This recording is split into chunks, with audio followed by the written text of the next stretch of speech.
السلام علیکم ورحمۃ اللہ وبرکاتہ۔ اس سے پہلے بھی ہولی کے موقع پر میرے ایک دوست کی طرف سے سوالات آئے تھے کہ کیا ہیپی دیوالی کہنا یا ہولی یا دیوالی کے موقع پر غیر مسلموں کے تحائف قبول کرنا، ان کی گفٹ لینا جائز ہے یا نہیں۔ تو میں نے ان مسئلوں کا جواب دیا تھا اور میرے اس عزیز دوست نے اس کی ویڈیو بنا کر کے یوٹیوب چینل پر ڈال دیا ہے۔ پھر دیوالی قریب ہے، کئی لوگوں کی طرف سے سوال آیا کیا ہیپی دیوالی کہنا جائز ہے یا نہیں، اگر جائز نہیں ہے تو کیوں، اور اسی طرح ان کی گفٹ وغیرہ نہ لیں تو پھر ترک تعلق کا خدشہ ہے، تو کیا کیا جائے۔ تو جاننا چاہیے کہ ہیپی دیوالی کہنا تو جائز نہیں ہے، پہلی ویڈیو میں بھی میں اس کو بتا چکا ہوں۔ کہا کہ کیوں جائز نہیں ہے، آج اسی سوال کا جواب مجھے دینا ہے کہ ہیپی دیوالی کہنا کیوں جائز نہیں۔ اس کی وجہ یہ ہے کہ یہ ایک طرح کی تائید ہے کفر اور شرک کی۔ یہ مشرکانہ عقائد رکھنے والے لوگ، ان کے تہوار اس طرح کے مراسم اور اس طرح کی چیزوں پر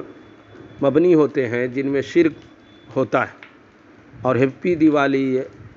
کہنا یہ گویا اس کی تائید کرنا ہے، اور شرک کی تائید کرنا کسی بھی طرح جائز نہیں ہے۔ رہ گیا یہ کہ پھر ہمارے تعلقات ہیں غیر مسلموں سے یا کاروباری معاملات ہیں،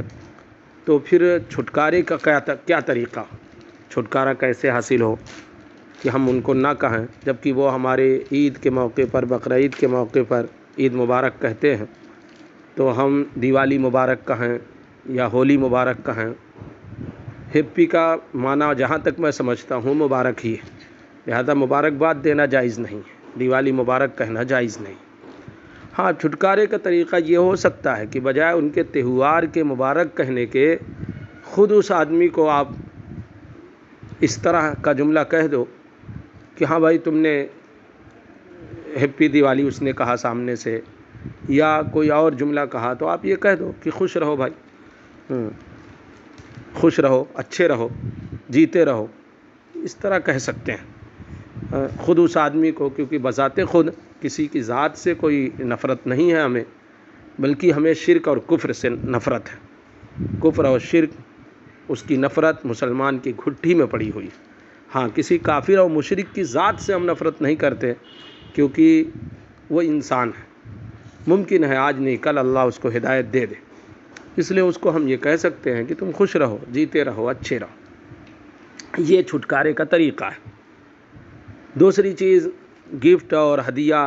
اور دیوالی کے تحائف، اس کے تعلق سے میں پہلی ویڈیو میں بھی بتا چکا ہوں کہ اس کا نہ لینا بہتر ہے، لیکن اگر تعلقات کی بنیاد پر، مصلحت کی بنیاد پر یہ لے کہ تاکہ ہمارے کاروباری معاملات اور تعلقات برقرار رہیں، تو اس میں کسی طرح بھی اپنے دل میں اس دن کی تعظیم یا اس کے کسی عقیدے کی تائید نہیں ہونی چاہیے، بلکہ صرف اس لیے لے لے تاکہ تعلقات برقرار رہیں، تو لینا جائز ہے، فقہا نے اس کو جائز لکھا ہے۔ تاہم بہتر یہ ہے کہ لینے کے بعد اگر وہ آدمی خود صاحب استطاعت ہو، مالدار ہو، تو لے کر کے اس نے تعلقات کو قائم کر لیا، اب وہ غربا کو دے دے، فقراء کو دے دے، اور وہ بھی اس وقت ہی لینا جائز ہوگا جبکہ یہ اس کو معلوم ہو کہ یہ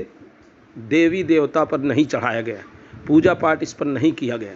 اگر اس پر پوجا پاٹ کیا گیا ہے، دیوی دیوتا پر چڑھایا گیا ہے، تب تو کسی بھی طرح لینا اس کا جائز نہیں ہے۔ ہاں، اگر اس طرح کا مسئلہ نہیں ہے، وہ بس تعلقات میں دے رہا ہے